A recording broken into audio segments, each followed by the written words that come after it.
안녕하십니까. 저널리즘 토크쇼 제이입니다. 오늘 함께하실 분들 소개해드립니다. 고정 패널이시죠. 저널리즘 전문가 정준희 교수입니다. 어서 오십시오. 안녕하세요. 정준입니다. 팟캐스트 황태자 최욱 씨입니다. 네, 습관적으로 상을 받고 있는 최욱입니다. 참여연대에서 나와주셨는데요. 경제금융센터의 홍순탁 실행위원 초대했습니다. 어서 오십시오. 네, 안녕하세요. 홍순탁입니다. 그리고 다시 한번 초대했습니다. 주진영 전 한화투자증권 대표이사님 나와주셨습니다. 네, 안녕하세요. 안녕하세요. 주진입니다. 네, 지난 방송 나가고 저와의 그 케미가 기가 막혔다는 평들이 굉장히 많았습니다. 어떠셨는지 모르겠네요. 난리 났었거든요. 그냥 특히나 저희가 유튜브 라이브를 하는데 거기도 이제 출연하셨는데 정우성이 기록한 조회수보다 맞아요. 네. 더 높았어요. 정우성을 이겼어요. 아이돌이십니다. 네. 오늘 어떻게 나오셨으니까 어느 정도까지 그거는 여러분들이 하게 되는 저는 왜 갑자기 저한테 뒤집어 씌웁니까? 참 아무튼 김 빼는 데는 최고입니다. 그리고 이제 무엇보다도 이제 참여연대에서 나오셨다고 해가지고 상당히 좀 걱정스러운 게 저희 방송에 참여연대 출신 분들이 몇 분 나오셨었거든요. 근데 웃음의 관점으로 보면 참여연대는 저한테는 노잼연대로 인식되어 있습니다. 오늘 좀 재미 좀 줄 수 있겠습니까? 제가 이 방송을 나가도 되나 마지막까지 고민한 게 그 이유 때문인데요. 참여연대에서 뉴페이스를 섭외하면 혹시 재미있지 않을까 하는 기대는 접으셔야 될 것 같습니다. 오늘 또 근데 김남근 변호사님이 그런 말씀하셨어요. 우리가 재미까지 있으면 왜 변호사 회계사 하고 있냐? 방송으로 진작 진출했지. 근데 변호사 회계사 치고도 안 웃겨. 그거는 저도 동감. 김남근 변호사님 라디오 종종 오셔가지고 맨날 불만 토로하시는데 저희 프로그램에 그래? 거기 나가기만 하면 뭐라 그러더라고요. 재미없다 그러더라고요. 재미 말하는 것은 좀 우습죠. 그렇죠. 사실은. 내용 있으면서 재미있는 건 괜찮지 않습니까? 그렇죠. 네. 내용으로 좀 승부해 주시기 바라겠습니다. 네, 최선을 다하겠습니다. 좋습니다. 혹시 지난주 저희 저널 토크쇼 제이 방송 보셨는지요? 네, 두 봤어요. 분 다 보셨어요? 네. 지난주에 그 패스트트랙 지정 관련돼서 국회 폭력 사태를 바라보는 언론 보도를 짚어보는 시간이었습니다. JTBC 보도가 조금 새로운 방식이다 이렇게 언급을 해드렸는데 저희가 또 비판한 부분도 있었잖아요. 그래서 댓글에 KBS 뭐 잘한 게 있다고 JTBC를 비판하느냐 이런 댓글이 참 많이 있었습니다. 혹시 뭐 그 부분에 대해서 좀 이야기를 해주신다면. 저는 네. 전적으로 동감해요. 그날 방송을 보면서 좀 이상한 데로 간다. 왜냐하면 크게 보면 이제 두 가지 같아요. 하나는 뭐냐면 그 방송이 진행되는 도중에 국회에서 어떤 식의 악다구니가 벌어지고 있는지에 대한 현장을 국민들한테 보여주는 것은 그 자체로 굉장히 중요한 그 정보의 내용이 있다고 생각을 했어요. 왜냐하면 이미 JTBC나 다른 방송에서 또는 적어도 JTBC가 앞이나 뒤에서 그 배경이나 뭐 분석을 갖다 할 수 있을 거 아니에요. 그렇지만 이 사건의 현장성은 이때 놓치면 없는 거잖아요. 근데 그것을 가서 했다고 해서 꼭 다른 것은 안 하고 그것만 했다고 하면 비판을 받지만 다른 것도 하면서 그것을 했다고 하면 비판할 일은 아니고 도리어 잘했다고 저는 생각했고, 두 번째로는 그럼 거기에 비해서 다른 방송 한 거를 보면 이 사람들은 아무도 안 보이는 이상한 저 홀에 가가지고서는 지금 옆에서는 난리가 났는데 뭐 말하자면 절간에 들어간 것처럼 그러한 방송을 갖다 그럴 거면 못하러 국회에 들어가가지고 생방송을 합니까?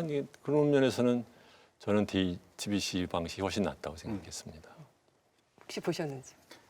네, 저는 그 그래픽으로 보여주신 부분, 그러니까 보도량이 정말 핵심 쟁점일 때는 아주 적었고 최근에 뭔가 동물 국회에 나오니까 너무 많았다는 것이 저도 잘 몰랐는데요. 그래픽으로 보여주신 부분이 좀 지나치게 편중됐다라는 것들을 좀 한눈에 알 수 있어서 저는 그 점에서 좀 좋았습니다. 그때 지난해 방송이. 근데 제가 그 녹화할 때 분명히 말씀드리지 않았습니까? JTBC 저는 볼 때 생방으로 볼 때 너무 네. 생동감 있고 흥미롭게 봤었다 했는데 그 장부순 교수가 하도 그 문제 제기를 하니까 저게 또 합리적인 건가 해서 그쪽으로 살짝 한번 기울었던 그거 아시잖아요. 네. JTBC 보도 좋았다고 네, 좀 말씀드리지 그렇었어요. 않았습니까? 전면전 하시려냐 그러냐고 그렇잖아요. 얘기하시고. 네, 장부순 교수의 문제입니다. 저하고 물론 약간 이제 의견이 갈린 부분이긴 한데 JTBC에 대한 이제 비판적 평가에 대해서는 댓글의 반응이나 이런 것들도 어떤 부분은 공감하시는 분들도 있고 어떤 부분은 강하게 반발하시는 분들도 있어서 해석이 갈리는 영역인 것 같아요. 근데 공통적인 거는 지상파나 KBS가 더 잘한 건 아무것도 없다는 공통적이거든요. 그렇다면 이제 결과적으로 우리의 편집의 과정에서나 아니면 우리가 보여줄 때 책임 있게 보여줄 때는 먼저 앞에 나와야 되는 것, 우선순위를 둬야 되는 건 지상파와 KBS가 얼마나 이 부분에 있어서 굉장히 무력했던가라고 하는 게 핵심이 되고 이제 부로서 이제 JTBC는 나름대로 새로운 시도를 했는데 거기에 대해서는 평가가 갈릴 수 있다라는 정도였으면 큰 무리는 없었을 것 같은데 그게 이제 약간 뒤집힌 면이 있는 거죠. 지금 제가 공장님 앞에서 경전이 있는 꼴이지만 언론이라는 면에서도 미디엄의 특징이 있잖아요. 그러니까는 분석은 아무래도 글로 쓴 신문이 훨씬 낫다고 하면 방송의 그 뉴스라는 것이 가장 중요한 장점은 현장성인데 현장성을 빼고 골방에 들어가가지고서는 현장 국회에서 방송한다는 식의 그런 뉴스보다는 차라리 그게 훨씬 낫죠. 제 생각이 딱 그랬었는데 장부승 교수가 그 잘못됐다고 계속 지적하는 거예요. 저런 태도도 지적을 해주시죠. 그렇죠. 네. 말하려다가 지금 말고 그러니까 그 영역에서 그런 건 있었어요. 그러니까 JTBC의 당일 보도가 그러니까 그 갑자기 특보 체제로 이제 바뀐 거잖아요. 그렇죠. 그리고 특보를 잘하는 또 이제 방송사고 그렇죠. 제가 그것도 이제 강조를 했는데 아마 의도한 것과는 다르게 특보가 생각만큼 잘 되진 않았었던 그렇죠. 것 같아요. 그러니까 왜냐하면 변화가 빨리빨리 있으면서 결과가 나고 그랬다면 특보 체제로서의 성과가 있었을 것 같은데 파악되는 정보가 계속 좀 다르고 그다음에 계속해서 특보를 끌어가야 되는 상황들이 만들어지니까 특보 체제로 전환했던 전략적 결정이 약간은 이제 좀 용두사미가 된 듯한 그런 측면들이 있어서 그 부분에 대한 뭐 지적 같은 건 있을 수 있다고 보는데요. 말씀처럼 영상 매체가 가지고 있는 특성상 뭐 실제로 JTBC가 그 앞에나 그 뒤에 예를 들면 해설이나 이런 것들을 안 해왔던 방송사가 아니기 때문에 그 당일의 전략적 판단은 JTBC에게 맡기는 거는 충분히 의미가 있는 일이다라고 생각을 합니다. 네. 결론은 KBS가 잘해야 된다. KBS는 훨씬 더 잘해야죠. 네. 네. 조심하겠습니다. 또 마음이 무거워집니다. 오늘 보도 어떤 내용들을 짚어볼지 이제 본격적으로 좀 시작해 보도록 하겠습니다. 이 프로그램은 KBS 1TV, 마이케이, 푹, 유튜브 그리고 페이스북을 통해서도 만나실 수 있습니다. 그리고 팟빵, 팟티, 팟캐스트를 통해서도 만나보실 수 있고요. 지난해 11월이었죠. 금융위원회, 증권선물위원회는 삼성바이오로직스가 상장을 앞두고 고의적으로 분식회계를 해서 기업 가치를 4조 5천억 원으로 부풀렸다. 이런 결론을 내렸습니다. 이 삼성바이오로직스의 분식회계 배경에는 이재용 삼성전자 부회장의 경영 승계 문제가 얽혀 있다는 의혹이 제기돼 왔었는데요. 금융당국이 삼성바이오로직스를 고발하면서 검찰이 수사에 들어갔습니다. 사건을 배당받은 서울중앙지검 특수 2부는 지난 4월 29일에 삼성 에피스 임직원 2명을 증거인멸 혐의로 구속한 데 이어서 지난 5월 3일에는 삼성 에피스 소속 직원 자택에 숨겨진 공용 서버를 발견해 압수를 했습니다. 그리고 지난 7일이었죠. 삼성바이오 공장의 바닥 밑에 숨겨진 또 다른 서버와 노트북을 추가로 발견했습니다. 그룹 차원에서 분식회계를 조직적으로 은폐하려는 정황들이 속속 드러나고 있는데요. 저널리즘 토크쇼제에서 지난 21일 방송에서 삼성바이오 분식회와 관련한 언론의 잘못된 보도 태도를 짚어본 바 있습니다. 이번 검찰 수사 관련해서 언론 보도는 어떠한지, 이후에 삼성에 대한 언론은 과연 변했는지 다시 한번 짚어보는 시간 마련하겠습니다. 네. 저희가 21회 때 참여연대 분과 함께 이거 심도 있게 다루지 않았습니까? 근데 이제 제 주변 사람들한테 물어보니까 이 삼성바이오로직스의 분식회계가 내 삶과 도대체 무슨 관계가 있는지 뭔가 좀 동떨어진 느낌이라서 관심을 안 갖는 것 같더라고요. 이게 우리에게 어떤 지금 피해를 주고 있고 우리 삶에 어떤 영향이 있고 의미가 있는 건지 요거를 좀 한번 설명해 줄 수 있을까요? 그러니까 두 가지 측면이 있을 것 같아요. 하나는 삼성바이오로직스 분식회계는 삼성물산 합병과 떼낼 수 없는 사안이거든요. 근데 삼성물산 합병은 어떻게 이루어졌냐고 하면 최종적인 관문을 통과할 때 국민연금에 도움이 있었습니다. 국민연금이 부당한 의사결정을 했고요. 그 손실을 국민연금이 받고 결국 국민들의 노후 재산인 국민연금 기금에 손실이 발생하면서 합병이 이루어졌기 때문에 그리고 그 합병을 사전적 사후적으로 정당화하는 차원에서 삼성바이오로직스 분식회계가 있었기 때문에 그렇게 내 삶에 영향이 있고요. 우리 돈의 문제네요, 그거는. 네. 두 번째는 사실 우리가 그 사는 경제 시스템이 내가 누구와 거래하고 누구와 투자하고 누구와 돈을 빌려주기 위해서는 장부가 제대로 진실해야 되는 거거든요. 그러니까 기업의 장부라는 게 진실된 정보를 담고 있어야만 우리가 신뢰하고 거래도 하고 돈도 빌려주고 돈도 투자할 수 있는데 분식회계라고 하면 회계 사기라고도 표현하잖아요. 장부를 조직적으로 엉뚱한 정보를 담아서 만들었기 때문에 이 근간이 흔들리면 이 경제 시스템, 우리가 무엇을 믿고 거래하고 투자하고 돈을 빌릴 수 있는지 이 근간이 무너진다는 점에서 또 우리 삶과 영향이 있습니다. 아, 삼성 그 물산과 제일모직 합병하는 거 굉장히 반대하셨었잖아요, 그때. 네. 이유. 방금 홍수탁 씨가 설명하는 과정에서 손해를 본 사람이 국민연금 또는 국민연금에 가입한 국민만이라고 얘기를 했는데 사실은 많은 경우에 좀 빼먹고 있는 게 있어요. 뭐냐면은 삼성물산이 그 당시에 시가총액이 한 9조 정도 됐을 겁니다. 근데 내부 지분이 한 20몇 %밖에 안 됐고 외국인 지분율이 한 10%였으면 70%는 국내 투자가 갖고 있었어요. 그러면은 예를 들면 9조라고 치면 9조 곱하기 70% 치면 5.6조잖아요. 5.6조로 갖고 있는 사람들이 자기의 재산을 갖다 너무 낮게 헐값에 팔아치운 꼴이 된 겁니다.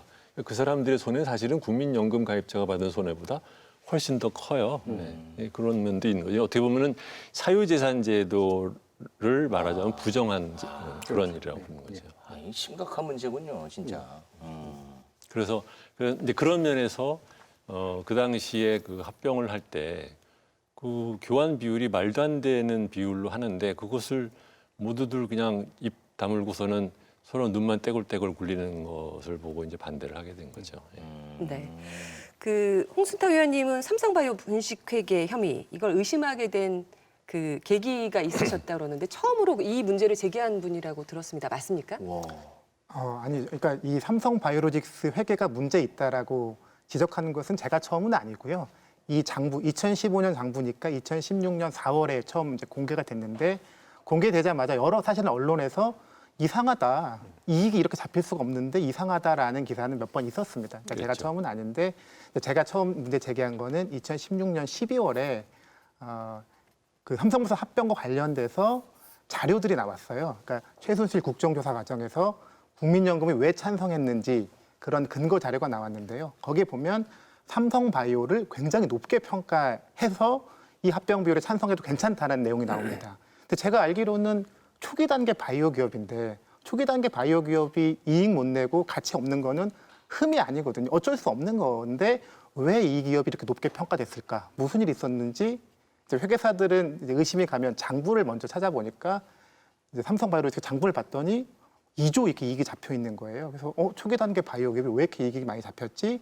라고 보는 과정에서 결국 이 분식회계는 삼성물산 합병과 앞뒤로 연결돼 있구나. 그래서 그렇게 이제 의혹 제기를 하게 됐고 그게 2016년 12월이었는데 거의 뭐 2년 넘게 이제 진행된 셈이죠. 그 이번에 이제 검찰에서 조사를 하는 과정, 수사하는 내용들이 이제 하나씩 다 불거져 나오고 있는데 이 내용들이 이재용 삼성전자 부회장에 대한 그 대법원 상고심 선고에 어느 정도 영향을 미칠 것으로 예상하는지도 좀 의견을 듣고 싶어요. 정확하게는 잘 모르겠어요. 왜냐하면 뭐 법률적인 문제에서 대법관들이 뭘 보는지를 제가 잘 모르니까. 근데 지금 전체적인 그림으로는 이렇습니다. 뭐냐면은 2심에서 이재용 씨가 유죄이긴 하지만 형을 살지 않는 집행유예로 나오게 된 가장 큰 이유는 그 최순실한테 준 돈에 관련돼서 이것이 경영승계 작업을 위해서 준 것이 아니다라는 걸로 이제 넘어간 거거든요. 경영승계 작업이 있었다고 볼 수 없다라고 하는 이유는 박근혜와 이재용이 만난 것이 삼성물산과 제일모직 협병하고 난 다음에 만났으므로 소위 말하면 그 로비를 하려면 그 전에 했어야지 네. 끝나고 하는 로비는 로비라고 하지 않을 수 없는 거냐. 그런데 그건 다시 말이 안 된다고 보는데 그런데 만약에 삼성바이오로직스에 대한 가치평가를 이렇게 해서 올리는 것이 그 전부터 있었다고 하면 이것은 삼성바이오로직스와 이 삼성물산 제일모직의 합병 그 작업 자체가 승계를 위한 것이라는 것에 대한 이쪽에서 그러니까 삼성 쪽에서 어떤 준비를 했는지가 다 드러나는 것이니까 경영승계 작업을 위한 그 일환으로 이렇게 된 것이 아니라는 것을 말하기 어렵게 되는 거죠. 그러니까 대법원이 이제 심리를 할 때 중요하게 보는 측면이 그 전까지 이제 그 고등법원까지 법률 해석이 올바랐는가 이 부분하고요. 그다음에 새로운 증거가 이제 나왔는가라는 이제 그런 측면인데 법률 해석 차원에서는 뭐 약간은 이제 뭐 굳이 얘기할 건 없을 것 같고 이 증거가 말씀하신 내용처럼 이재용 씨에 대해서 내려진 것이 강압에 의한 것이고 대가성이 없었던 것이었다라고 하는 그런 부분에 대해서 이 연계고리를 이제 밝혀줄 수 있는 그런 증거가 될 수 있는 가능성이 있기 때문에 어느 정도 연결성은 있다고 보고요. 제가 근데 잘 모르겠다고 하는 이유는 검찰에서 조사를 한다고 하지만 그건 검찰 조사이시지 아직은 재판정에서 증거로서 인정을 받은 게 아니잖아요. 재판을 통해서. 그렇기 때문에 이것이 어떻게 영향을 준다는 것을 제가 잘 모르겠다는 겁니다. 그래서 그런 의미에서 이제 최근에 그 일부에서 이제 대법원 판결을 늦춰야 한다. 늦출 만한 충분한 사유가 있다라고 이제 지금 얘기가 나오는 거고 그게 실제로 받아들여질지는 모르겠지만 검찰 조사를 거쳐서 일정한 재판을 거쳐서 이제 법이 인정한 이제 증거로서 채택되기까지 이제 기다려주는 것이 공정한 재판이다. 근데 이런 주장들이 나오고 있는 거죠. 적어도 이것이 전체적인 흐름에서 어떻게 연결되는지는 홍순학 씨가 제일 잘할 테니까 좀. 근데 대표님 말씀하신 것처럼 경영권 승계가 가장 중요한 개념일 것 같고요. 그런데 이재용 2심에서 유죄긴 유죄인데 집행유예로 풀려난 건 경영권 승계를 인정하지 않아서였는데 이재용 1심, 박근혜 1, 2심, 최순실 1, 2심, 문영표, 홍한선 1, 2심 다 했죠. 이 모든 심판에서 다 경영권 승계가 있다라고 네. 했거든요. 그러면 이것을 종합해야 되는 대법원 입장에서 보면 누구 말이 누구 판단이 맞는지 결론을 내려야 될 텐데 이 검찰 수사가 진행되는 과정을 보면 사실 멀쩡한 어찌 보면 그럴 수밖에 없는 그러니까 바이오 기업은 초기에 손실 내고 가치가 없는 게 너무나 당연하거든요. 근데 이 기업을 왜 이렇게 장부를 이상하게 만들었는지는 사실은 합병, 경영권 승계를 빼놓고는 설명이 안 되기 때문에 그 점에서 보면 이 판결들을 종합할 때 어느 쪽에 무게중심을 둘지에 대해서 영향을 줄 수 있지 않을까 저는 개인적으로 그렇게 생각합니다. 네. 이번 삼성바이오로직스 분식회계 혐의에 대한 검찰 수사 상황에서 가장 눈에 띄는 점, 사람들이 집중을 한 이유는 이 삼성 그 바이오 공장 내부 바닥 밑을 열었더니 거기에 서버와 그런 게 있더라. 이 부분이었을 겁니다. 그 전에 뭐 임직원 구속됐을 때는 그러려니 좀 하고 있다가 회계사 진술 엇갈린 부분하고 이번에 공장 내부 밑에 바닥을 뜯었더니 그것도 그러니까 누가 콕 집어줬다고. 에피스 직원은 집이 넓어서 서버를 자기 집으로 가져간 것이고 모 회사인 삼성 바이오 직원들은 집이 좁아가지고 아마 공장에다가 둔 것 같아요. 근데 바닥에 둔 거는 뭐 난방용일까요? 서버가 열을 많이 내니까 왜 그러세요? 무리하지 마시고. 무리하지 거봐 재밌으라고 하니까. 무리하지 마세요. 저희가 원하지 않겠습니다. 웃음을. 그러니까 사실 저도 사실 많은 사람들이 그러니까 뭐 이런 그 기업에 다닌 사람들도 약간 좀 이해를 못하는 게 그 부분인데 우리가 이렇게 얼핏 생각하면 서버 그러면은 집에 갖고 가는 거 생각을 못했죠. 왜 그러냐면 집에 갖고 갈 정도면 이미 공장에는 다른 서버를 뒀다는 뜻이잖아요. 그러면 이미 쓰는 서버가 있으면 왜 굳이 그걸 갖다 없애지를 않고 갖고 갔을까? 왜 공장에다 넣어놓고 했을까? 그런데 이제 거기에 있는 데이터 중에서 다시 자기네들이 가끔 쓸 일이 있어서 한 번씩 바이오 경우에는 공장 그 바닥에 있는 걸 꺼내서 썼다고 그러잖아요. 또 그러면 그거에 대한 카피가 분명히 있을 텐데 이제 왜 그럴까를 생각을 해보면 제가 보기에는 이거 확실하진 않아요. 그래서 좀 IT 전문가한테 물어봐야 되는데 그 ERP라는 게 있어요. 그러니까 그 영어로 말하면 이제 엔터프라이즈 리소스 플래닝의 약자인데 기업의 그 말하자면은 뭐 재고 뭐 부품, 뭐 판매, 인사, 재무 이런 것들이 모두 다 연결되어 있는 재무 시스템이 있습니다. 삼성에서 이제 그런 ERP를 굉장히 크게 잘 쓰는 기업 중에 하나인데 그럴 경우에 이 데이터가 맘대로 지우거나 아니면 변조를 하면 이게 다른 거랑 다 연결이 돼 있어서 나중에 가서 조작하기가 되게 어려워요. 그래서 제가 기억에 삼성에서 다닐 때 90년대 말에 그 독일에 있는 SAP라고 하는 그 ERP 프로그램을 도입하는 신회계 시스템이라는 프로젝트를 거의 10년이 넘게 할 때도 가장 컸던 컨선이 걱정이 뭐였냐면 야, 이거 한번 하고 나면 회계 조작을 못하면 큰일 나는 거 아니냐. 이게 굉장히 큰 걱정이었거든요. 네. 그래서 맞아야 되는데. 그렇기 때문에 이 숨겨놓고 한 번씩 쓰거나 아니면 집에 갖다 놓은 이유가 다시 쓸 필요가 뭔가 있는 거예요. 아 그래. 야. 그렇게도 볼 수 있는 거네요. 그렇지 않고서는 네. 갖고 있을 이유가 없는 거죠. 네, 그게 궁금했었거든요, 다들. 그냥 뭐 폐기하든지 없애든지 어떻게 뭐 망가뜨려서 어떻게 네. 하든지. 근데 왜 공장 내부에다 그거를 넣어놨을까에 대한 의문점이 있었고. 그러니까 카피로 새 시스템에 넣어놓으면 될 것 같은데 그렇게 안 되게 되는 거죠, 시스템이. 사실 이렇게 영화에서 나올 법한 상황이라고 생각이 좀 들고 2016년 12월부터 제가 설명을 하면서 참 어렵다, 이해가 안 간다, 그래서 분노할 수가 없다라는 말들을 참 많이 들었거든요.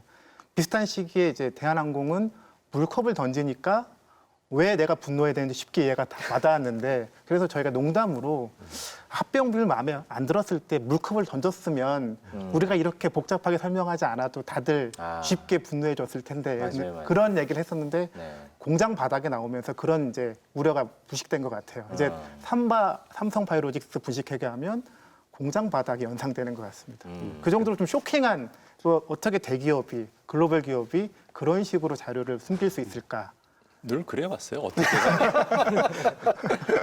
근데 인류 기업 치고는 너무 원시적으로 숨긴 것 같아가지고 좀 그 자체가 실망스러웠어요. 그러니까 나중에 다시 쓰기 위해서 뭐 필요할 네. 때가 네. 있으니까 그게 이해가 되네요. 이제는 조금 이해가 가네요. 되게 그 조작도 치밀해야 되는데 그 치밀함을 위해서 남겨둔 뭔가가 있을 거라는 거. 제가 그 21회에서도 이 부분을 짚은 적이 있는데 그 분식 회계라는 단어 자체가 조금은 어렵지 않습니까? 우리가 받아들이기. 근데 이번에 한겨레 보니까는 회계 사기라는 표현을 썼더라고요. 요거 어떻게 좀 괜찮은 표현입니까? 그러니까 제 기억에도 교수님께서 한번 그 말씀하신 것 같은데 분식회계란 용어 자체가 분식이다. 아. 실체를 감추니까.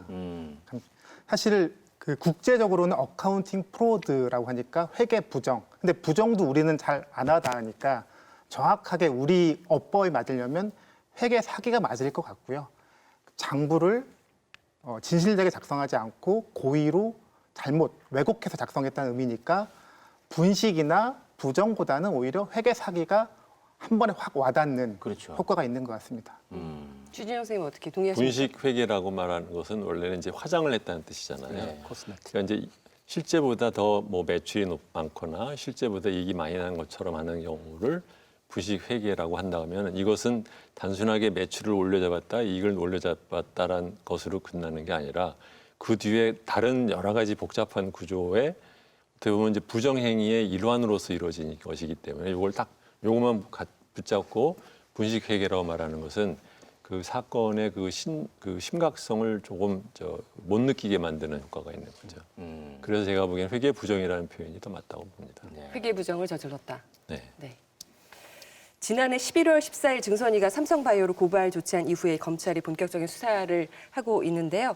그 지난 5일에 검찰이 삼성에피스의 공용 서버를 팀장급 직원의 자택에서 발견해서 압수한 사실이 밝혀졌죠. 해당 직원은 금융당국이 삼성바이오 분식회계 의혹에 대한 감리가 마무리되던 작년 5월에서 6월에 공용 서버를 자택에 숨긴 것으로 파악되고 있습니다. 또 5월 7일 공용 서버를 숨기게끔 지시한 혐의를 받는 삼성바이오 보안 서버 관리 담당 직원에 대한 구속영장이 청구되기도 했습니다. 검찰은 해당 직원이 삼성전자의 사업 지원 TF의 지휘 아래 공용 서버의 운익을 지시한 것으로 파악하고 있습니다. 또 지난 7일에는 이제 검찰이 인천 송도에 위치한 삼성바이오 공장을 전격 압수수색해서 바닥 밑에 숨겨진 회사 서버와 노트북 등을 발견했는데요. 네, 검찰이 발견한 이번 증거들이 삼성바이오 분식회계 혐의 수사의 변곡점 혹은 스모킹건이 될 수 있다. 이런 이야기도 나오는데 어떻게 생각하시는지요? 저는 그럴지 안 그럴지는 우선 그 서버 안에 무엇이 있는지를 모르니까 잘 모른다고 할 수 있고, 두 번째로는 이미 검찰 수사가 그거랑은 상관없이도 이미 상당히 많은 부분이 이제 진전이 되어 있는 것 같아요. 가장 큰 이유는 뭐냐면은 이제 이번에 그 회계사들이 그 검찰에 가가지고 그 동안에 금감원 조사나 증선이 증권 그 심의하는 과정에서 했던 얘기들을 번복을 했어요. 그때는 했던 말이 내가 다 거짓말이다라고 얘기를 하고, 그 거짓말하게 된 뒷 내용을 갖다 얘기를 하고 있는 것이 사실은 훨씬 더 스모킹건일 수도 있어요. 왜냐하면 결국은 이 과정에서 중요한 것은 이게 다 삼성은 뭐라고 말했냐면 이거 다 남들이 추인한 거다, 보증한 거다라고 말을 했는데 말한 사람이 사실은 제가 시켜서 말한 거라고 말하는 것만큼 더 큰 게 없는 거거든요. 그러니까는 이미 올 만큼은 또 왔지 않았나 그런 생각을 합니다. 어떻게 생각하세요? 저도 이제 대표님 말씀에 동의를 하는데요. 그러니까 지금 검찰이 쏟아낸 이제 정보 중에서 주목해야 될 부분은 회계사들이 증언을 반복 바꿨다는 부분, 그리고 심평사들이 압박을 받았다. 삼성의 지시에 따라서 보고서를 발행했다. 이 두 가지인 것 같은데요. 150만 원을 받고 10만 원, 40만 원이라고 나오더라고요. 이거 50만 원이구나. 네, 깜짝 놀랐는데 숫자 보고도. 이 두 사건이 전체 맥락에서 어느 지점에 있는지를 잘 보도가 안 되는 것 같더라고요. 그리고 잠깐만 설명을 드리면 삼성바이오로직스 회계 사기는 두 가지로 구성돼 있거든요. 증선이 결정도 2번 했고 그래서 고발도 2번 했습니다. 그러니까 7월에 한 번 했고 작년 11월에 한 번 했는데 7월에 한 게 뭐냐면 2014년 합병 전이죠. 14년에 콜옵션을 누락했다. 근데 이 콜옵션이 그냥 단순한 누락이 아니거든요. 이 콜옵션은 그것이 제대로 알려졌다고 하면 합병에서 합병의 찬성을, 그러니까 승인을 부결로 바꿀 수도 있던 것이었거든요. 아까 말씀드린 것처럼 이 합병은 이재용 입장에서 보면 제일모직 가치가 높게 인정받아야만 최선의 구도가 나오는 건데 그럼 제일모직이 왜 높냐? 삼성바이오로직스가 있으니까 높고 삼성바이오로직스는 왜 높냐? 밑에 삼성바이오에피스라는 바이오시밀러라는 아주 유망한 사업을 하는 회사가 있어서 높다가 이게 큰 설명이었는데요. 콜옵션의 핵심은 뭐냐면 90%를 갖고 있는 줄 알았는데 삼성바이오로직스가 삼성바이오에피스의 주식을 90%를 가지고 있는 줄 알았는데 그중에 40%를 헐값에 남한테 뺏길 수밖에 없는 계약이거든요. 이게 어떻게 연결되냐면 만약 에피스를 20조 정도라고 인정을 하면 삼성바이오로직스는 20조의 90%니까 18조. 그리고 제일모직은 그거의 약 45%니까 한 8, 9조의 가치를 보유한 게 인정이 되는데 50%라고 하면 똑같은 계산에서 20조에 18조가 아니라 10조가 와야겠죠. 그리고 그러면 제일모직이 갖고 있는 이 바이오 쪽 가치는 한 4, 5조.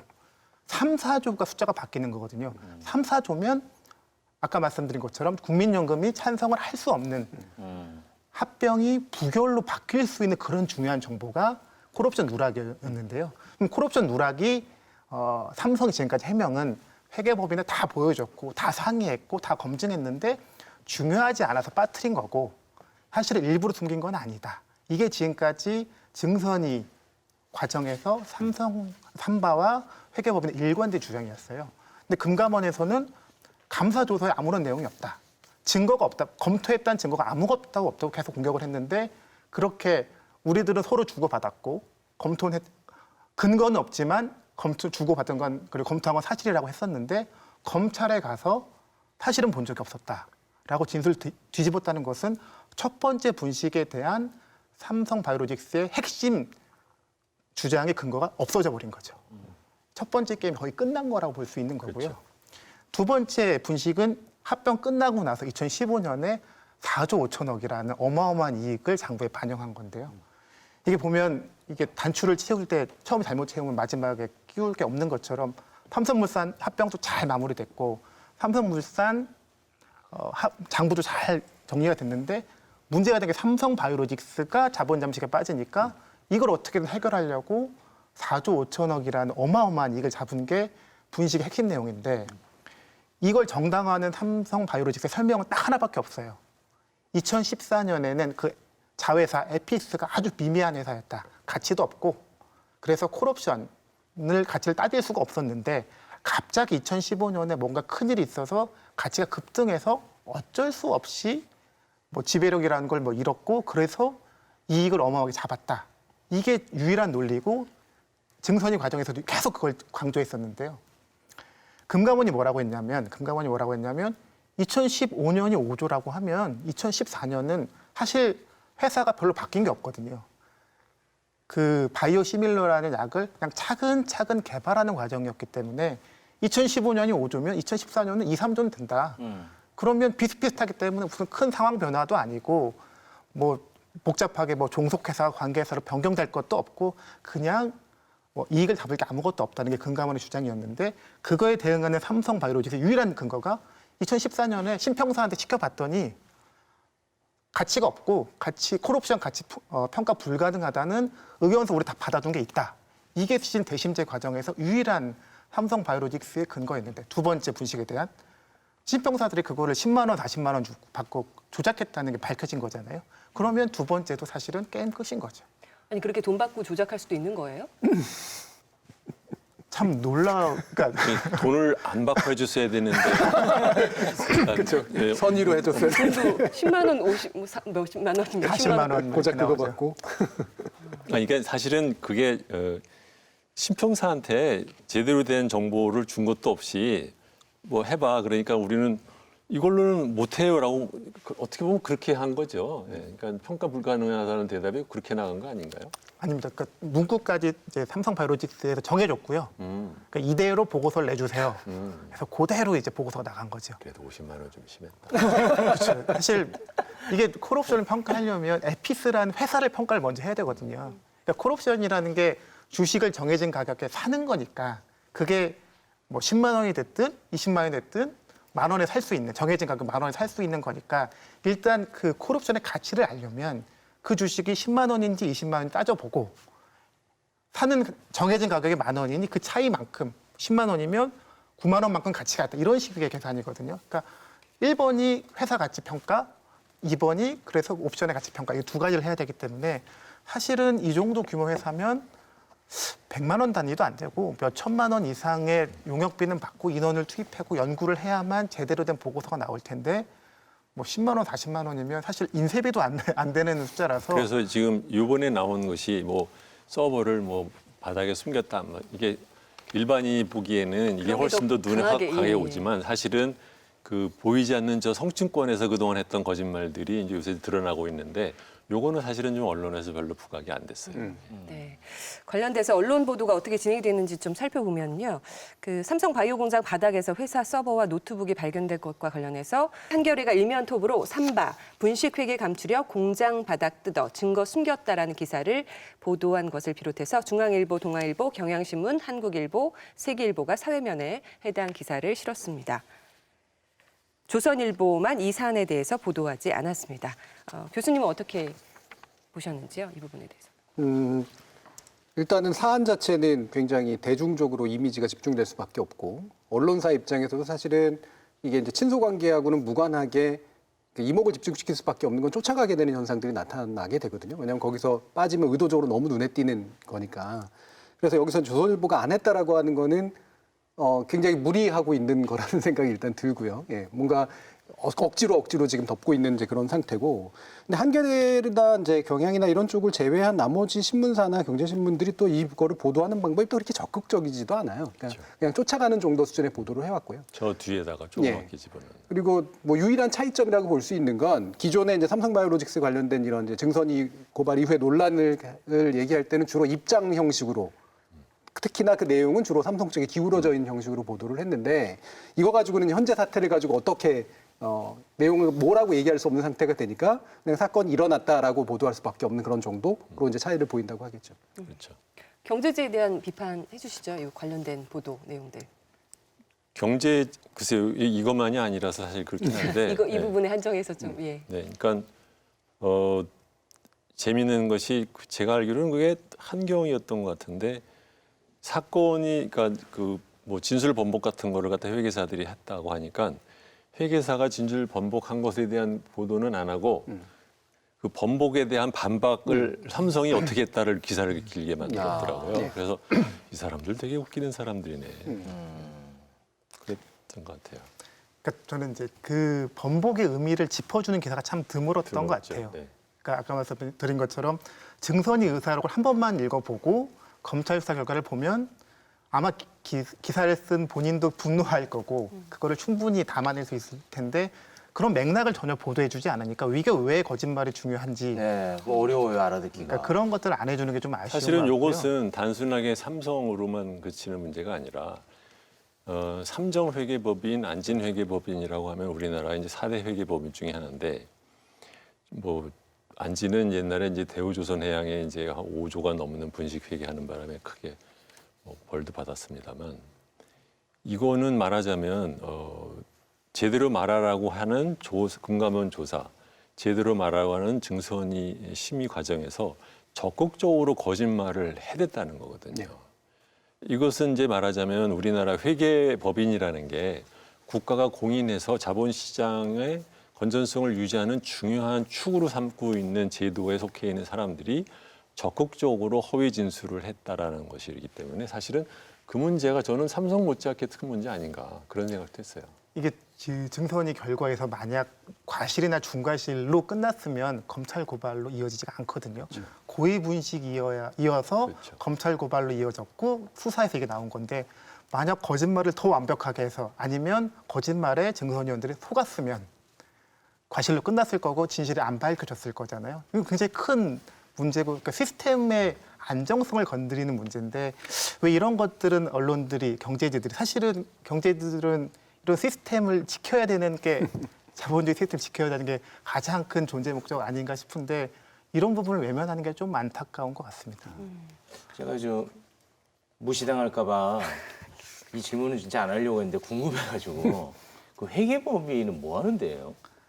아, 회계법인들이요. 그러니까 이 기업들이 존재하잖아요. 네. 각종 기업들의 이제 투자도 하고 돈도 빌려주고 거래도 하고 또 취직도 해야 되고. 근데 이제 그 기업이 돈을 정말 잘 버는지 튼튼한지 이런 것들이 정보가 있어야만 그런 거래, 투자, 빌려주고 이런 거 다 가능한 거잖아요.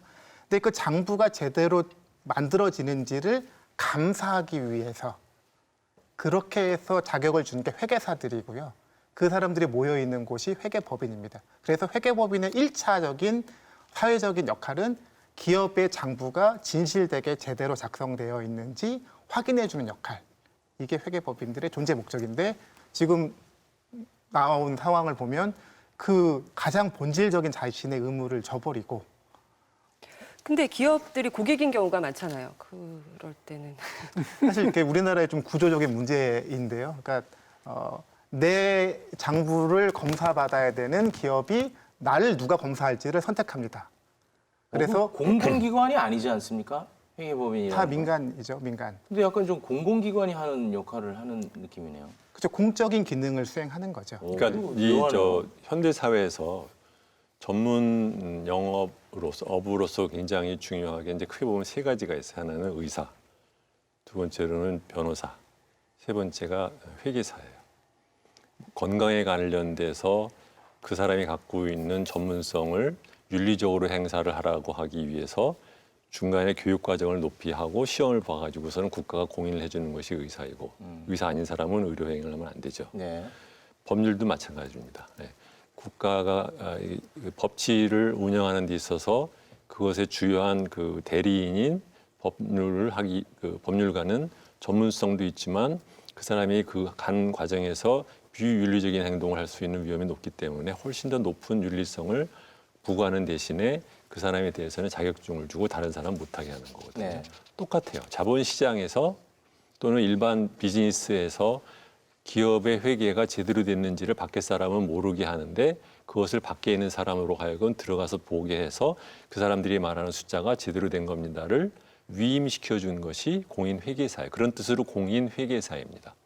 근데 이 사람들이 거짓말을 하면 법률가가 법률에 대해서 거짓말을 하거나 의사가 의료 행위하는데 지 이해를 따라서 의료 행위하거나 이렇게 되면 이제 사회가 아예 돌아가지가 않는 거예요. 그런 면에서 회계사가 적극적으로 회계 부정에 참여를 했다. 사실은 엄청난 문제입니다, 이거는. 좀 묘하긴 묘하네. 의사랑 변호사는 나를 도와주는 서비스를 하는 역할이고 회계사는 내가 잘하고 있는지 공인해주는 역할을 하는. 그렇습니다. 조금은 좀 근데 다르네. 기업 입장에선 그런데 만약 투자자 입장이다. 투자자 입장이고 내가 은행이다라고 하면 나한테 도움되는 정보를 주는 거죠. 그것이 없이는 은행이 기업한테 돈을 빌려줄 수 있는 근거가 없고 빌려달라고 할 때마다 자기가 처음부터 다 장부를 볼 수는 없으니까 또는 채권을 발행하거나 주식을 발행할 때 그것이 없이는 투자자가 투자를 할 수가 없는 거예요. 그러니까 사실은 자본시장이나 이 대출 시장이 돌아갈 수가 없는 겁니다. 그래서 비유를 지난번에도 비슷한 걸 썼는데 아까 이제 의사 변호사 얘기를 하셨으니까 이게 건강검진 보고서를 내야 되는 거예요. 그런 거죠. 근데 이 건강검진 보고서에 혈압도 나오고 뭐 혈당 수치도 나오고 이 사람이 병이 있는지 없는지가 나오잖아요. 그러면 자기가 자기 입장에서야 정확한 걸 받는 게 맞지만 예를 들면 이 사람이 뭐 그 운전면허증 같은 데를 응시한다라든가 취업을 할 때 붙고 싶어가지고 이 사람한테 얘기를 한 거죠. 조작해 좀 해줘. 나 건강하다고. 그러면 그거 가지고 만약에 운전을 하게 만들었거나 취업을 시켰다면 상당한 사회적 문제가 만들어지잖아요. 그러면 그거를 만들어준 의사라든가 건강검진 당사자들은 그 전문적 기능, 독립적 기능을 삭제받아야 마땅한 이제 그런 상태가 되는 거죠. 질문할 때는 좀 주저하면서 했는데 이거 모르는 사람 많을 것 같네요. 예, 답을 듣고 봤더니. 계속 해주시면 될 것 같아요. 아니, 오늘 제가 보기에는 히트를 막 내리고 있어 지금. 네. 좋은 질문을 많이 했어요.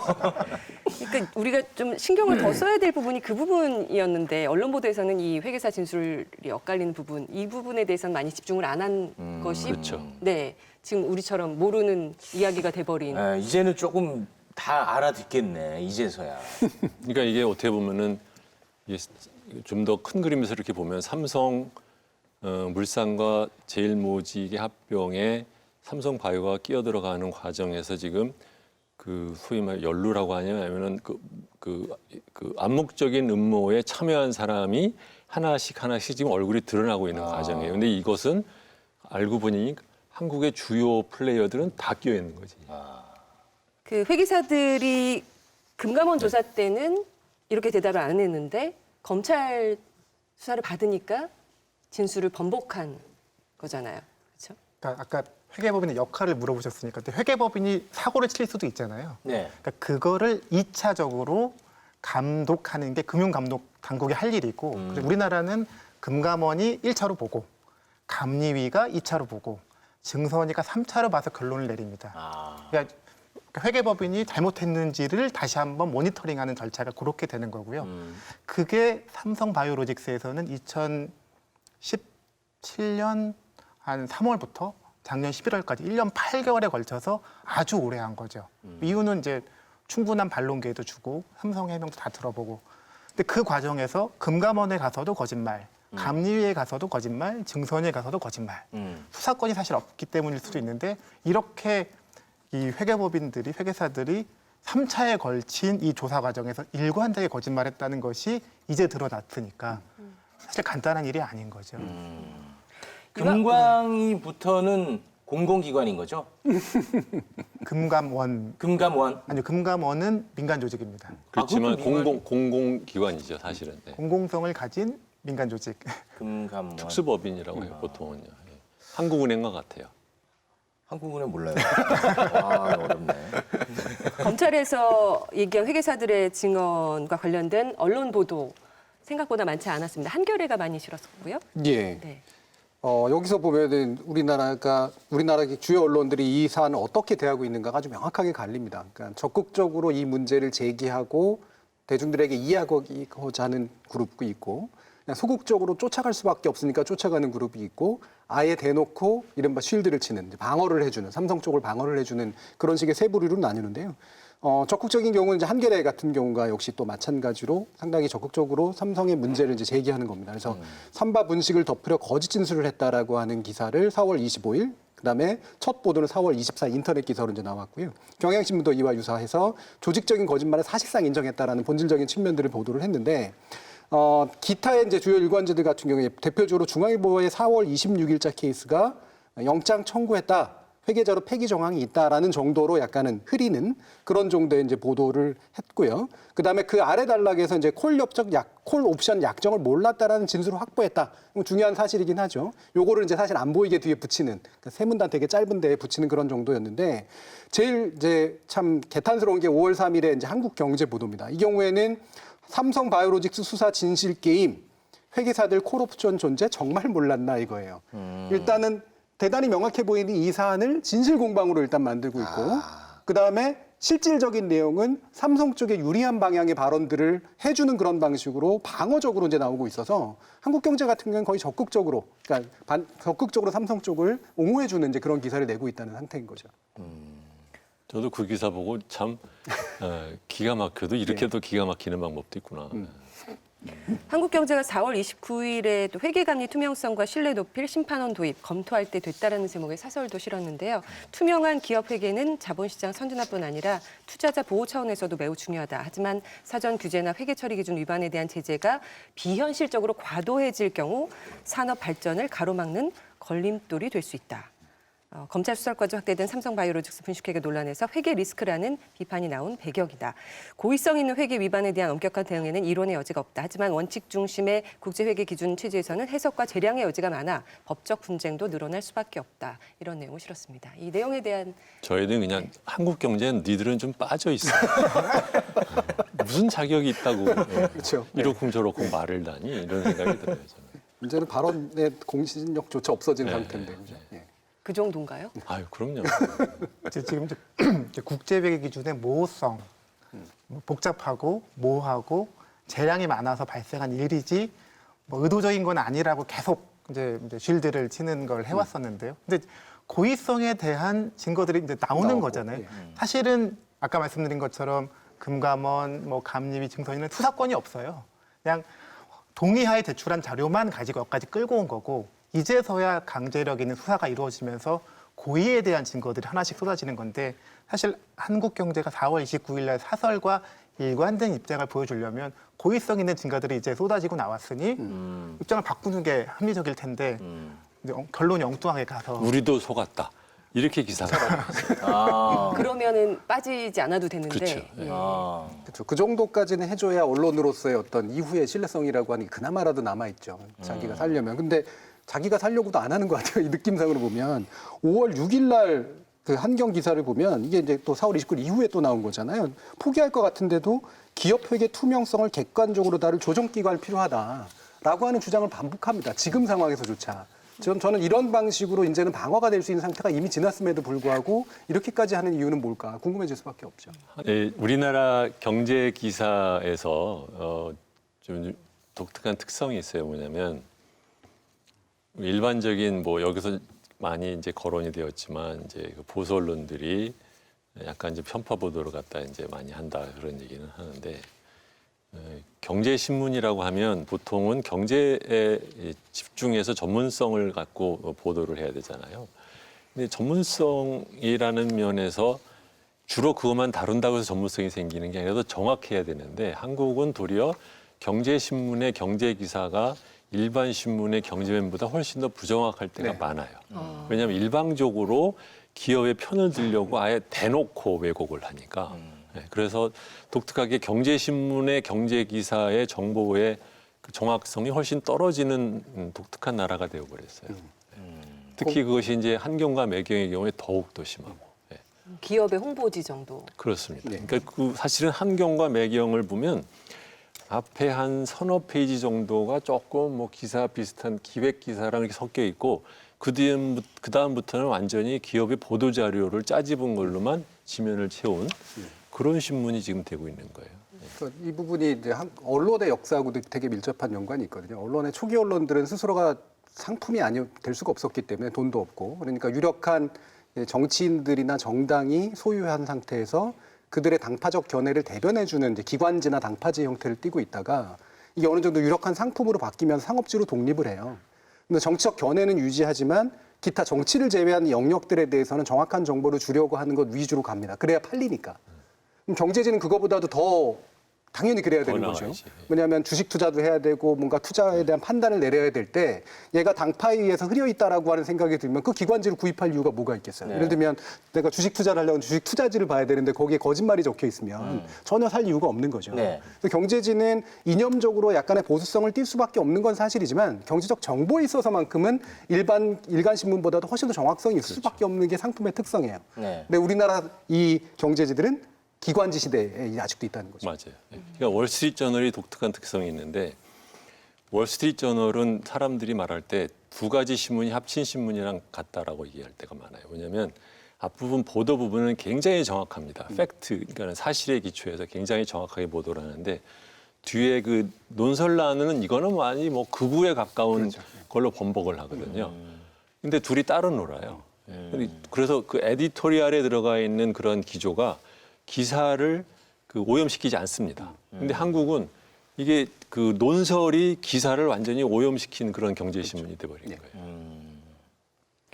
회계사들이 기존의 입장을 뒤집었다는 내용을 방송 뉴스에서는 어떻게 다뤘는지도 살펴봤는데요. 지상파의 경우엔 MBC가 4월 25일 직원 전화기까지 뒤져 증거 인멸, 임직원 첫 영장이라는 리포트에서 마지막 단락의 이 회계사들의 진술 내용을 소개했습니다. 마지막 단락에만 소개를 했었고요. KBS와 SBS는 관련 내용을 보도하지 않았습니다.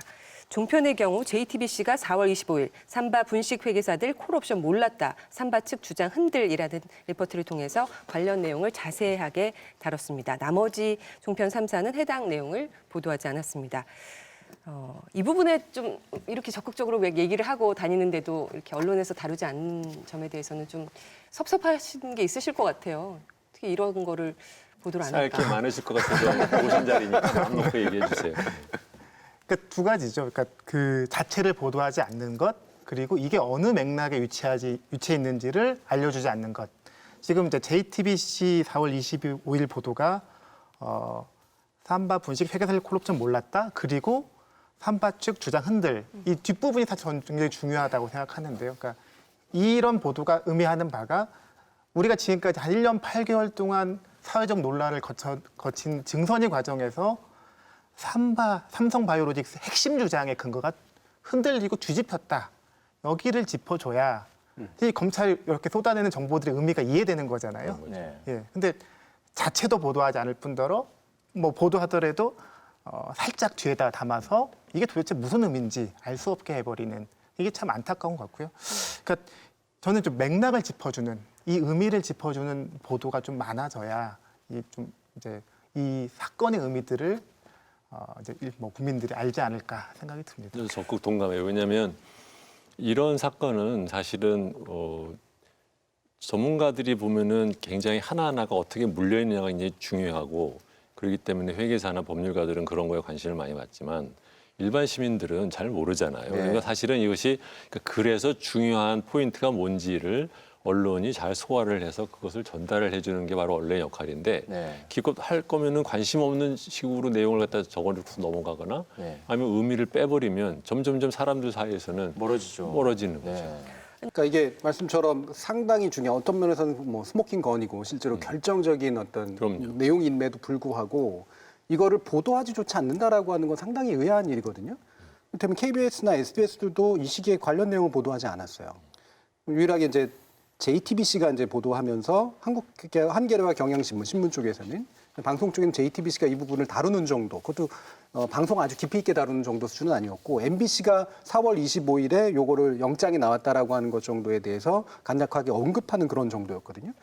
그러면 이거는 진보 보수의 문제도 아니고 방송과 신문의 문제도 아니고 왜 이렇게 안 다룰까? 그러면 적극적으로 안 다루는 신문사들, 주로 경제지라든가 보수적 계열의 언론사들이 가지고 있는 삼성과의 특수한 관계성의 문제들에 대해서는 용납은 안 되지만 납득은 되는 그런 측면들은 있는데 왜 주요 공영방송이나 지상파 방송들조차 이 문제를 안 다뤘을까? 생각해보면 한 가지 그냥 가능한 건 이 시기가 정치적 다툼이 굉장히 강했던 시기잖아요. 패스트트랙 문제의 논쟁들이 굉장히 많았기 때문에 거기에 모든 게 묻혀버린 측면들은 있고 여기에 그러면 한두 개라도 얹었으면 될 문제인데 한두 개를 얹기에는 너무 또 이게 복잡한 문제니까 자신이 없었을 가능성이 저는 되게 많이 저도 컸다. 그럴 가능성이 좀 있다고 봐요. 예, 이런 생각이 들어요. JTBC가 특이한 건 JTBC는 우리가 지난번에 다뤘지만 실황 중계도 하고 굉장히 열심히 다루면서 이 문제까지 다뤘단 말이에요. 그러면 이 당시 아무리 여러 가지 그 우선순위를 다투는 뉴스 가치가 있다고 하더라도 적어도 핵심이 되는 뉴스 가치들을 상위에 선별하고 있는 것은 JTBC가 가장 잘하고 있다는 걸 보여주는 거죠. 삼성바이오 직원 자택에서 공용 서버를 압수한 것이 알려졌을 때도 지난 6일 주요 일간지들이 해당 내용을 다루긴 했는데요. 한겨레와 경향의 경우는 일면 톱으로 관련 기사를 보도했고요. 한국일보는 8면에 중앙일보 10면, 국민일보와 서울신문은 각각 11면을 통해서 관련 기사를 실었습니다. 방송 뉴스의 경우에는 지상파 3사 중에 MBC를 제외한 두 곳이 해당 소식을 다뤘고 종편 4사 중에서는 JTBC와 MBN만이 해당 내용을 보도했습니다. 역시 제목을 좀 읽어드리면 5월 6일 중앙일보 검찰 삼성바이오에피스 직원 집에서 회사 서버 압수, 경향 삼바 직원 집에 회사 서버 은닉, 한겨레 삼바 수사 직전 삼성에피스 서버 직원 집에 숨겼다. 한국일보는 검찰 삼성에피스 팀장 집에서 공용 서버 찾아 삼바 분식회계 의혹 수사 속도, 국민일보 삼바 서버 직원 집서 찾아 분식회계 스모킹건 되나, 서울신문 분식회계 의혹 삼바 자회사 직원 집에 회사 서버 은닉, 매일경제는 삼바 의혹 자회사 에피스 직원 집에서 회사 서버 발견 이런 제목의 기사를 실었고요. 조선동아 한경은 보도하지 않았습니다. 5월 5일에 방송뉴스에서는 KBS가 삼성 자회사 공용 서버 확보, 경영권 승계 새 물증 찾을까, SBS 삼바 증거인멸 정황 또 확인, 집에서 빼돌린 회사 서버, JTBC 삼바 증거인멸 또 다른 정황, 직원 집에 공용 서버 숨겨, MBN에서 직원 집서 회사 서버 발각, 삼바 분식회계 숨겼다 이런 제목의 방송 보도를 냈습니다. MBC, TV조선, 채널A는 보도하지 않았고요. 이 회계사 진술 번복되는 보도를 하지 않았던 방송사들이 요거 관련돼서는 보도를 했습니다. 이건 어떻게 봐야 될까요? 저는 이건 비교적 명백하다고 봐요. 왜냐하면 뉴스 가치 측면에서 원래는 더 높아야 되는 건 본질을 짚어주는 그 회계사의 증언의 번복 측면인데 여기에 대해서는 뉴스 가치를 낮게 평가하거나 몰랐던 거고요. 이거는 눈에 뻔히 보이잖아요. 특히나 영상 매체들은 이걸 보도하기 상당히 좋은 거거든요. 그 화제성 측면이 굉장히 높기 때문에 왜냐하면 기이함이라는 뉴스 가치가 굉장히 높은 가치예요. 예, 그래서 아니 어떻게 삼성이 이런 짓을 하다니라고 하는 식으로 해서 뉴스로 그냥 금방 접근하기 좋고 실제로 추가적인 해설이 그렇게 많이 필요한 사건은 아니란 말이죠. 비교적 단순한 사건이기 때문에 그러니까 쉽게 접근해서 쉽게 뉴스를 만들 수는 있었던 거죠. 같은 생각이십니까? 그렇죠. 소위 말하면 이제 검찰이 해주는 서비스 중에 하나가 그 파란 박스 아무것도 안 네. 들어도 갖고 나오는 거 있잖아요. 그게 소위 말하는 영상 활극을 보여주는 거란 말이에요. 그렇죠. 네. 근데 진술 번복은 누가 뭘 어떻게 했는지 이 방송으로 다루기가 굉장히 어렵죠. MBC는 근데 왜 안 했을까요? 여기서요? 네. 그래서 MBC는 MBC는 5월 7일에 보도를 하긴 했습니다. 5월 5일에는 보도는 안 했고요. 회계사 관련 부분에서. 회계사 관련 부분에서는 또 마찬가지였다고 봐요. 그거는 이제 여전히 어렵고 정치 이슈에 훨씬 더 많이 집중이 돼 있었던 상황이었고. 근데 뭐 이제 JTBC 그러니까 저널리즘 토크쇼 제2에서 다루는 주제를 다른 방송국이 방송 뉴스에서 다루지 않았다라는 것만으로 그 방송사들이 꼭 무슨 나쁜 짓을 하려고 생각했다라고 그렇게 추정할 필요는 없어요. 왜냐하면 그거는 이제 편집권을 가진 사람이 중요성이라든가 여러 가지를 감안해서 한 것이니까 그러니까 그걸 하나하나 할 때마다 안 했으면 왜 안 했을까 이렇게 해봤자 그것은 그렇게 생산적인 그 논의는 아니에요. 그러니까 대놓고 그 왜곡을 하거나 정말 안 할 수 없을 때도 안 했다고 할 때가 이제 문제가 되는 것이지 잘 긴가민가하고 잘 모를 때 안 하면 뭐 그럴 수도 있지 않나 그렇게 그렇죠. 볼 수도 그때는 있는 사안 것 같아요. 사안의 어떤 우선순위가 갈리는 문제니까 특히 TV 뉴스 같은 경우는 이제 메인 뉴스는 한 그렇죠. 20개에서 15개 정도 아이템이 이제 경쟁하는 상태고 보통 5개 이상이 묶이잖아요, 메인으로. 그러니까 이제 그런 판단을 내리긴 내립니다. 근데 그 과정에서 가치 판단이 보여진다라고 하는 측면은 있고요. 근데 목적의식적으로 지속적으로 비보도를 하거나 말씀처럼 지속적으로 왜곡 보도를 하는 경우에 확실히 주목하는 게 맞죠. 그렇죠. 한겨레와 경향신문이 회계사들의 새로운 증언을 보도했던 4월 25일에 사실 거의 모든 일간지들이 삼성에 주목을 했습니다. 그런데 삼성바이오 분식회계 의혹이 아닌 삼성전자가 시스템 반도체 분야에서 2030년까지 133조 원 규모를 투자하겠다. 15,000여 명의 전문 인력을 채용하겠다. 이런 계획을 대대적으로 보도했고 대통령과의 사진이 다 일면에 실렸습니다. 한겨레와 조선일보를 제외한 주요 일간지들이 일면 톱으로 관련 소식을 다뤘는데요. 경향신문은 시스템 반도체 133조 투자, 삼성전자 첫 이재용 플랜이란 제목의 보도를 냈습니다. 동아일보 삼성 시스템 반도체 133조 투자 1위 승부수, 중앙일보 아버지는 메모리, 아들은 비메모리. 한국일보는 삼성 비메모리 반도체도 1등하겠다. 133조 통 큰 투자라는 제목의 톱 기사를 실었습니다. 네. 두 가지가 겹쳐 있는 것 같아서 무엇이 무엇인지는 잘 모르겠어요. 뭐냐면 하나는 물론 논란이 되고 있지만 요새 이제 그 문재인 정부가 경제 상황이 그렇게 썩 좋지가 않으니까 경제에 굉장히 관심을 갖고 있다라는 것 시그널을 보여주려고 여기저기 말하자면 이제 그 일종의 보여주기성 행사를 하고 있지 않습니까? 이제 그런 과정에서 삼성전자 반도체도 이제 간 거란 말이죠. 이거 대통령 가고 이런 것들은 그렇게 갑자기 날짜가 탁 그날 전날 정해지는 게 아니에요. 굉장히 오랫동안 준비를 하는 것이고 또 삼성전자 역시 반도체가 이러고저러고 하는 말에 신빙성을 떠나서 그것도 며칠 앞두고 만들 수 있는 건 아닌 거거든요. 그래서 이것이 이렇게 불순하다 이렇게 말을 하기에는 조금 어렵지 않을까라는 생각이 하나 있고 그렇지만 저는 그거랑은 좀 별개로 무엇을 봤냐면 우리나라 기업들이 옛날부터 그런 짓들 많이 합니다. 예를 들면 뭐 앞으로 10년간 뭐 50조 투자, 뭐 133조 투자 이런 거.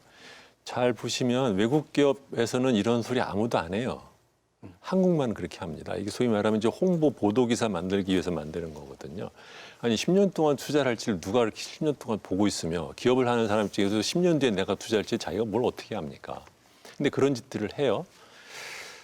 그런데 조금 이상한 것은 뭐냐면 삼성전자의 창립 기념일이 11월 1일이에요. 11월이에요? 네. 그래서 이 10년 전에도 반도체, 그러니까 삼성전자 비전 2020 해서 발표를 10월 말에 했었어요. 그때도 뭐 10년 동안 뭐 매출을 얼마를 늘리고 투자를 얼마를 늘리고서 뭐 세계에 뭐 어떤 사업이 되겠다 뭐 이런 얘기를 발표를 했거든요. 근데 요번 건 좀 뜬금이 없는 거예요. 갑자기 4월 25일 날 10년 동안 시스템 반도체 투자를 133조를 하겠다라는 말이 굳이 그 시간에 발표를 해야 될 특별한 논리적인 개연성이 별로 없는 타이밍에 했거든요. 네. 게다가 그 사람들 말하는 투자라는 것도 사실 웃기는 게 삼성전자는 기존에도 지금 거의 3, 40조를 매년 투자를 하는 회사입니다. 10년 동안 133조 투자 이거 뭐 하시든가 지금처럼 하시면 그렇게 되겠네 이런 거거든요. 말하는 것까지야 뭐 말릴 수 없지만 타이밍상 이것이 요번에 잡혀 들어간 것 또는 뭐 서버 발견한 것 이런 거랑 연결됐다기보다는 저는 대법원 재판이랑 연결을 해서 대법원 재판 나기 전에 하려고 전부터 준비해 놓은 건 아니었을까 그렇게는 생각합니다. 저도 그래서 이제 이 의도성을 굳이 보려면 언론 보도의 의도성보다는 언론이 보도하도록 만드는 사건을 만든 삼성의 의도성을 보는 게 맞는 거고 그 의도성은 기획된 거다라고 분명히 얘기할 만하잖아요. 방금 말씀 주신 것처럼. 그리고 마침 지금 현재 우리 정부가 경제적으로 좀 어려운 상황에 처해 있기 때문에 대기업으로부터 뭔가 투자를 유치하고 뭔가 일자리를 창출하는 듯한 모습을 보여줘야 될 이해관계가 맞아떨어져서 이것은 사실은 어떤 언론사건 간에 보도할 만한 가치나 뭐 이런 것들이 충분한 내용들이었어요. 그걸 옳고 그름을 따지기 전에 이걸 뭐 비판해야 된다 말아야 된다 이런 문제 이전에 삼성과 가깝거나 또는 지금 정부와 가깝거나 또는 지금 정부의 경제정책에 대해서 뭔가 도와주고 싶은 그런 데들 같은 경우는 이 이벤트를 보도하는 것 자체는 뭐 충분히 가능한 이제 그런 결정인 거죠. 그래서 삼성을 덮어주기 위해서 목적의식적으로 협업했다, 뭐 이런 것까지 보기에는 좀 어려운 측면들은 좀 있습니다만.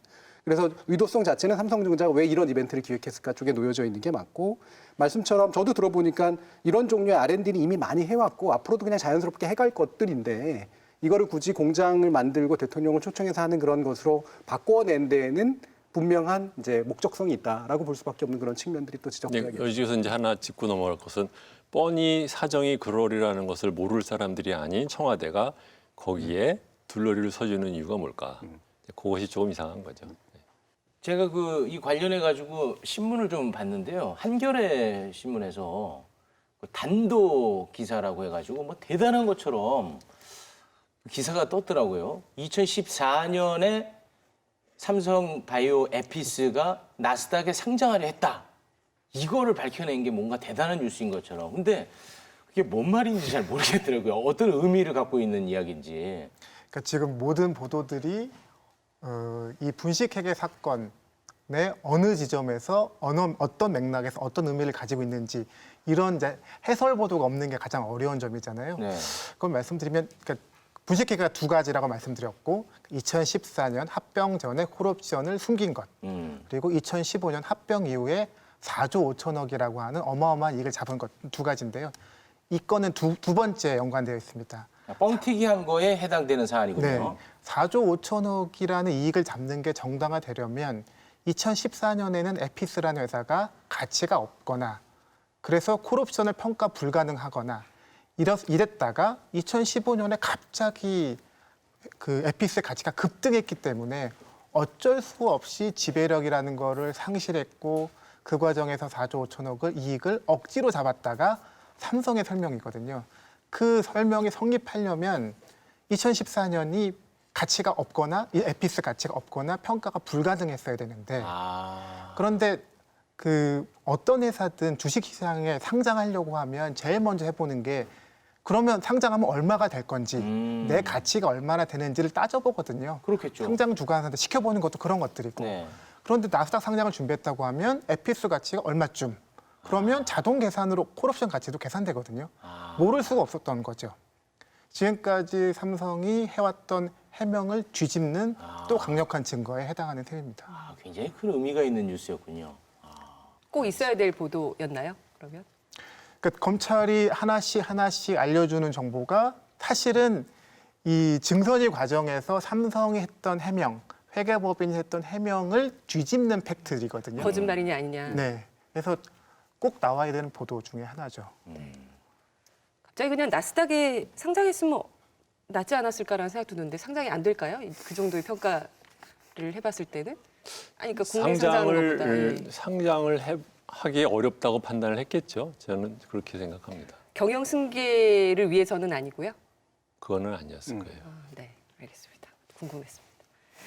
그 분식회 왜냐하면 네네. 이거 설명을 드려야 돼요. 네. 왜냐하면 이건희 씨가 갑자기 몸에 그 병이 생겨서 넘어진 것이 2014년 봄이죠. 아마 5월인가 그렇거든요. 그러니까 그 이후부터 막 갑자기 복잡해지는데 제가 좀 정확하게 모르는 것은 나스닥 상장을 검토한 것이 이건희 씨가 병석에 눕고 나서부터 아닌가요, 혹시? 그 이후일 겁니다. 그렇다고 하면은 연결이 되죠.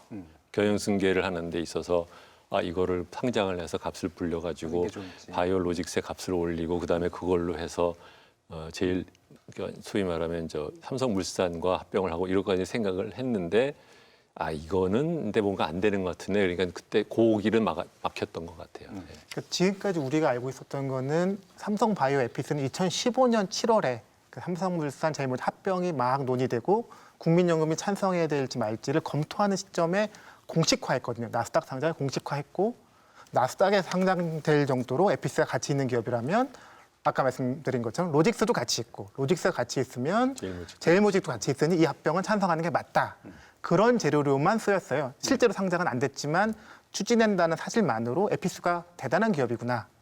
그런데 이제 추가로 밝혀진 건 이제 그 이전, 그러니까 공식화하기 이전인 2014년에도 상장 준비를 했다는 것이고 그랬다고 하면 삼성이 지금까지 그러니까 삼성바이오로직스가 지금까지 했던 해명 2014년에는 에피스의 가치를 따져본 적이 없고 따져볼 수도 없었다는 해명의 다 틀어지네요. 축이 무너지기 때문에 4조 5천억의 이익을 잡을 근거가 없어지는 사라지는 거죠. 최욱 씨가 완벽하게 오늘 이해하는 것 같은데. 오늘 좋은데요. 이것도 제가 한동안 써먹게 생겼습니다. 네, 너무 좋네요. 어디에서 써먹으세요? 제가 또 이렇게 하는 방송이 있습니다. 네, 저보다 못한 애들 데리고 하는 방송이 있어요. 거기서 혼자 아는 척합니다. 거기선 제가 주진영이에요. 아니, 저는 뭐 불금쇼, 매불쇼 애청자거든요. 고맙습니다. 바로 출연섭에 갈 겁니다. 아니, 제가 나가면 청취율이 떨어지기 때문에 저번에 한번 나간 걸로 족합니다. 네, 저는. 거기에 나오기에는 재미는 없어요. 그래도 내용 설명은 잘해주시죠? 잘하시네요, 진짜. 귀에 쏙쏙 들어오네. 고맙습니다.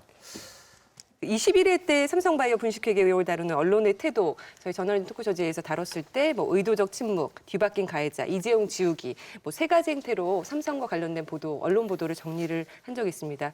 요즘에 이제 검찰 수사 상황과 관련돼서 나오는 언론 보도에 대해서는 이 세 가지 중에 뭔가 좀 나아진 게 있는지, 예. 나아진 게 별로 없죠. 그거보다는 이제 이걸 어쩌나, 이걸 어떡하지, 이제 그렇게 되는 것 같아요. 네. 그러니까 본질을 외면하기. 그러니까 지금 나오는 검찰 수사의 의미가 무엇인지를 알려주지 않고 외면하는 게 지금 보도 행태가 아닌가. 네, 외면인 것 같습니다. 외면. 이 외면하기 참 어려운 지경까지 온 것 같은데요. 돈 주는데 노력은 해야죠. 네. 광고주가 돈 주는데 노력은 해야죠. 삼성에 대한 언론 보도가 이렇게 소극적인 이유는 무엇이라고 보시는지요? 권력 관계와 금력 관계인 거죠, 사실은요. 그러니까 아까 뭐 반농담조로 광고주 신경을 써서 노력을 한다라는 말은 했지만 그거 말고도 사실은 본인 자신이 하다 보면 이제 그 노예 의식을 자기 안에서 그 내면화해서 그것이 저렇게 될 수도 있어요. 네. 어떻게 생각하세요? 그러니까 지금 분식회계에 대해서 조금 이제 외면하는 거는 어쩌면 큰 그림이 너무 커서 뒤에 있는 큰 그림이 너무 크고 무서워서 이를테면 어쩔 수 없이 이 분식회계에 대한 수사는 합병 그리고 경영권 승계로 이어질 수밖에 없을 것 같은데 이걸 다루기에는 좀 무서워서 외면하는 게 아닐까 저는 개인적으로 그런 생각이 들고요. 뭐가 무서운 건가요? 알아서 긴다. 광고주 끊는 거죠, 근본적으로. 삼성이 네. 광고를 끊을까봐. 근본적으로 그런 것도 있을 테고요. 그러니까 저는 아까 제가 뭐 경제지들을 얘기했을 때 이게 그 이익동일체이자 동시에 되게 노예의식, 애매화된 의식까지 있다라고 하는 건 삼성이 잘 돼야 자기 신문사도 잘 되고 보수도 잘 되고 우리나라도 잘 되고 경제도 잘 된다라는 데까지 확장돼 있는 아주 강고한 의식세가 있습니다. 그렇죠.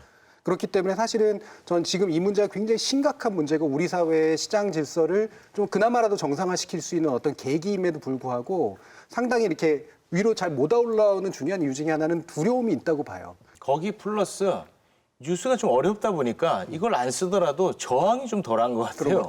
네, 그 독자들이 이거 왜 안 쓰는 거야? 이런 저항이 좀 덜하니까. 그러니까요. 이게 지금 여기서도 우리가 얘기를 하는데 자꾸 분식회계 사건이라고 말을 하게 되면 국민들이 이해를 못하는 거예요. 분식회계는 지들끼리 한 거라고 생각하니까 네. 사실은 이것이 삼성의 경영 승계에 관련되고 두 번째로는 이것이 전형적인 우리나라의 정경유착에 가장 지금까지 나왔던 것 중에 큰 건에 해당된다는 것에 대한 이해를 계속해서 상기시켜주지 않으면 국민은 점점점 이해를 못하게 되는 거죠. 앞으로 검찰 수사가 이제 삼성바이오로직스 회계 사기, 회계 부정, 분식회계 관련 수사가 계속될 텐데 대법원 선고도 다음 달에 예정돼 있는 것 같아요. 다음 달쯤에 이루어질 거다 이런 보도들이 나오고 있는데 관련돼서 어떤 언론 보도가 나와야 좀 국민들이 체감을 할 수 있을지 홍순탁 회사님. 그러니까 저는 이제 증선이 우리가 아주 많은 비용을 들여서 사실은 회계사들이 기업의 장부를 검사하게 하고 또 회계사들이 잘못하고 있는지를 금융당국이 다시 한번 모니터링하는 절차를 가지고 있거든요. 근데 이것들이 제대로 작동하는지에 대해서 근데 거기에 지금 삼성바이오로직스와 회계법인이 그 자리에 들어가서 조직적으로 거짓말하고 숨겼다는 것의 의미를 좀 이제 그러니까 그런 것들이 좀 알려져야 될 것 같고요.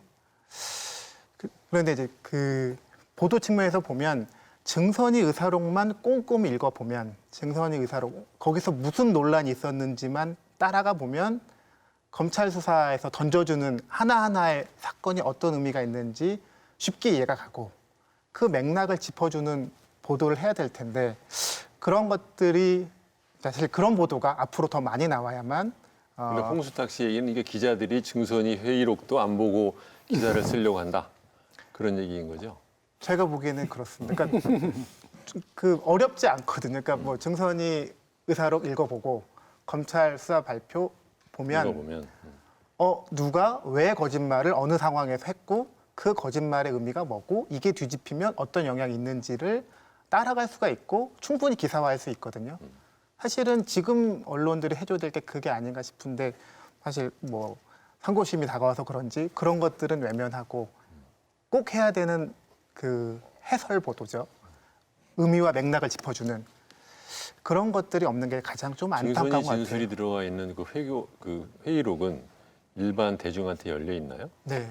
사실은 일부 약간의 어떤 그 주식만을 가지고 있는 자들이 교묘한 순환 출자의 방법이나 이런 온갖 경영 기법들, 이런 회계 사기 기법들을 이용해서 대다수의 다른 주주들의 재산을 약탈하고 있다라고 하는 측면. 여기에 대한 이제 분노가 제대로 해명이 되고 이야기될 필요가 있다라고 생각을 하고 또 한 가지는 저는 우리나라 경제나 시장이 상당히 고도화되어 가고 있고 규모도 커져가고 있는데 성장 한계를 겪거나 여러 가지 이유들 물론 제가 경제학적으로 해석할 수 있는 측면들은 아니지만 그러려면 시스템이라든가 합리성이라든가 예측 가능성이라든가 이런 것들이 갖춰져야 이제 다시 한번 새로운 틀에서 새로운 내용들이 채워지고 이러는 건데 현재는 사실 우리가 삼성에게 포박되고 있고 대기업에 포박되어 있고 그 재벌의 경영권 승계에 포박되어 있기 때문에 우리 경제가 사실은 더 나아가지 못하고 있다라고 하는 어떤 문제의식이 필요하지 않은가. 그런 면에서 우리 시장을 좀 더 고도화시키기 위한 어떤 관점에서의 언론들의 접근이 필요하지 않은가 싶어요. 네, 지금까지 삼성바이오로직스 회계 부정, 회계 사기 혐의에 대한 검찰 수사를 언론들이 어떻게 다루고 있는지 짚어보는 시간 가져봤습니다.